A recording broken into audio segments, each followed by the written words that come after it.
Cardiovascular disease strikes in every nation around the world. From sudden cardiac arrest to the disabling effects of ACS and stroke, cardiovascular disease remains a leading cause of death and disability in many parts of the world. Understanding and activating the systems of care developed by the American Heart Association can help improve survival rates and may even prevent cardiac arrest. You play a pivotal role in providing high-quality cardiovascular care. What you do matters. What you learn can save lives. In this science overview video, you'll be presented with the most recent recommendations on cardiovascular care based on the latest scientific studies.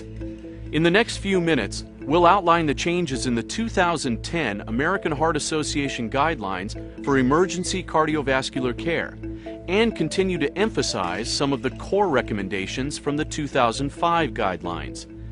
These guidelines were produced after an exhaustive review of thousands of peer-reviewed publications.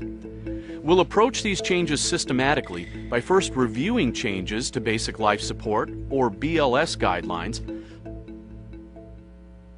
The steps in the BLS survey for healthcare providers have changed. Instead of the familiar steps of A, B, C, D, where clearing the airway and breathing come before chest compressions now take priority for the unresponsive arrest patient. The guidelines now recommend delivering chest compressions first, before clearing the airway and giving ventilations. The American Heart Association removed look, listen, and feel for breathing and giving 2 rescue breaths from the initial assessment entirely. So the BLS survey now includes these 4 steps. Step 1. Check for responsiveness. Tap and shout, "Are you all right?" and scan the chest for movement. Step 2. Activate the emergency response system and get an AED. Step 3. Circulation. Check the carotid pulse. If you find a pulse, support the patient with rescue breathing once every 5 to 6 seconds. If you cannot feel a pulse within 10 seconds, initiate CPR by giving 30 chest compressions followed by 2 ventilations. Do not spend more than 10 seconds checking for a pulse. Step 4. Defibrillation. As soon as possible, connect an AED or defibrillator and, if indicated, deliver a shock.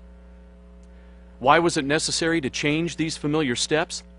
The majority of adult sudden cardiac arrest patients have VF or pulseless VT rhythm. The heart is quivering but not effectively pumping blood to vital organs. These patients have a much higher survival rate if they receive immediate chest compressions and early defibrillations. The ABCD sequence often delayed chest compressions. By changing the sequence and giving chest compressions first, more patients may achieve return of spontaneous circulation, or ROSC. However, there are cases where healthcare providers should tailor the sequence of rescue actions to fit the most likely cause of arrest. For example, in the case of a drowning victim or other instances where hypoxia is the likely cause of the cardiac arrest, the priority would be to provide rescue breathing.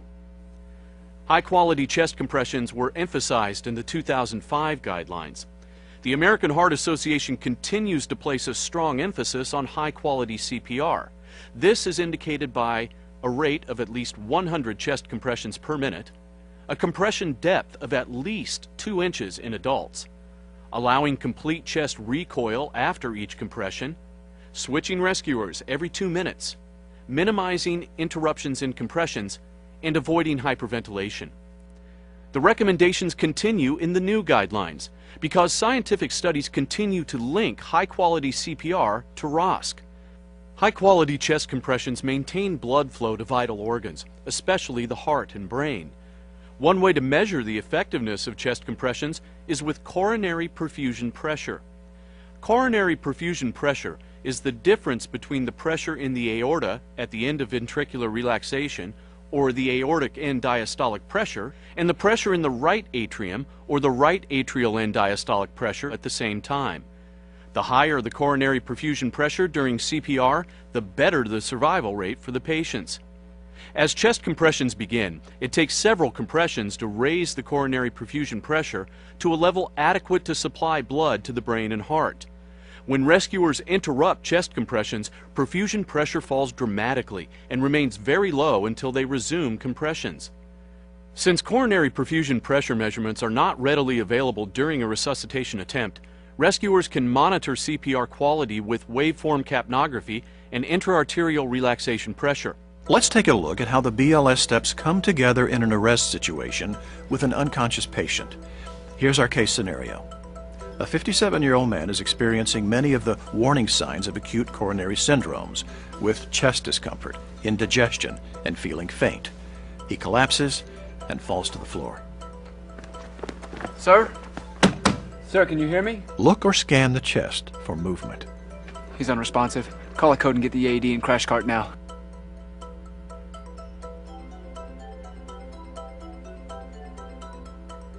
One, 2, 3, 4, 5, 6, 7, 8, 9, 10, 11, 12, 13, 14, 15, 16, 17, 18, 19, 20, 21, 22, 23, 24, 25, 26, 27, 28, 29, 30.